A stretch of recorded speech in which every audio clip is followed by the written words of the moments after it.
देखिए, देश की सियासत के बाद अब उत्तर प्रदेश की सियासत की बात करना जरूरी है, क्योंकि कहते हैं काठ की हांडी बार बार नहीं चढ़ती, यानी हर बार एक ही तरह की रणनीति काम नहीं आती है।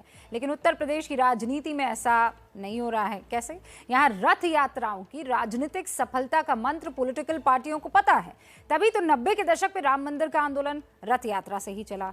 बीजेपी की पहली बार यूपी में सरकार बनी, फिर अखिलेश यादव ने भी 2012 में इसी रणनीति पर काम किया। पूरे उत्तर प्रदेश में रथ यात्रा उन्होंने निकाली, अखिलेश को जीत भी मिली और अब एक बार फिर वो रथ यात्रा निकाल रहे हैं। सवाल यह है कि क्या इस बार अखिलेश को सत्ता मिलेगी? चुनावी संग्राम पर निकले अखिलेश का रथ उत्तर प्रदेश के बांदा पहुंचा है। वैसे तो अखिलेश ने रथ यात्रा निकाली है, लेकिन बीजेपी पर वार करने के लिए उन्होंने हवाई जहाज का सहारा लिया। कई लोग हैं जिन्होंने कहा था कि हवाई चप्पल में चलने वाले लोगों को हम हवाई जहाज में बैठा देंगे, और पेट्रोल डीजल इतना महंगा हो गया है कि आज गरीब की गाड़ी नहीं चल सकती। सरकार को मदद करनी चाहिए थी, उस समय सरकार ने मदद नहीं की, हमारे मजदूर भाइयों को अनाज छोड़ दिया। लखनऊ पहुंचने की कोशिश में अखिलेश संकल्प रथ लेकर यूपी भ्रमण कर रहे हैं और हर जगह वो पूरी तैयारी के साथ पहुंच रहे हैं। योगी पर हमला करने के लिए वो ताजा बड़े मुद्दों के साथ साथ स्थानीय मुद्दों को भी हवा देते हैं। जगह बुंदेलखंड थी, इसलिए अखिलेश ने पानी की कहानी भी शुरू की। और हमारे बुंदेलखंड के लोग अभी भी प्यासे हैं, अभी भी खेतों तक पानी नहीं पहुंचा पाए।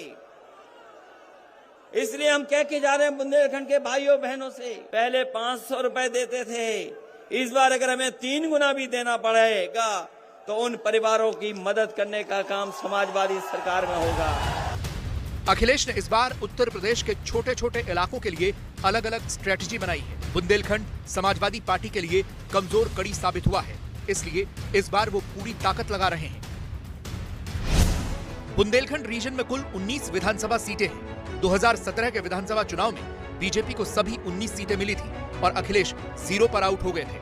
2012 में जब एसपी की सरकार बनी थी, तब भी इस इलाके में बीजेपी को 3, एसपी को 5, बीएसपी को 7 और कांग्रेस को 4 सीटें मिली थी। चुनावी नतीजों के मुताबिक यह इलाका बीजेपी का मजबूत गला है, इसलिए अखिलेश इसमें सेंध लगाने के लिए पूरी ताकत लगा रहे हैं। भारतीय जनता पार्टी को पूरा समर्थन मिला और इतने दिनों में कम से कम बुंदेलखंड की जनता ये मान गई है कि उनके वादे जुमले थे, जनता को झूठ बोला, और जिस तरीके से डबल इंजन की सरकार काम कर रही है, डबल इंजन की सरकार आते आते बुंदेलखंड इंजन इनके फेल हो गए हैं। रथ ने उत्तर प्रदेश की राजनीति में अहम किरदार निभाए हैं, इसलिए अखिलेश के संकल्प रथ के जवाब में बीजेपी भी रथ यात्रा शुरू करने जा रही है। बीजेपी प्रदेश में 6 अलग अलग यात्राएं निकालेगी और उसका रथ हर विधानसभा क्षेत्र में जाएगा।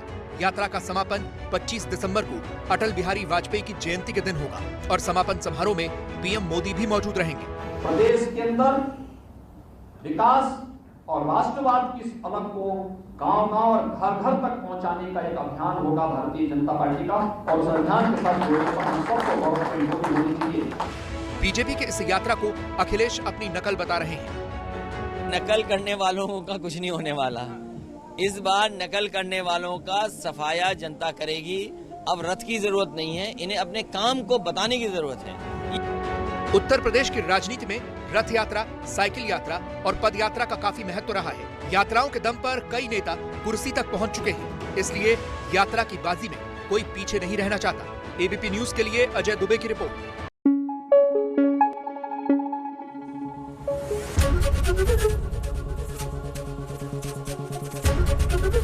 एबीपी न्यूज आपको रखे आगे।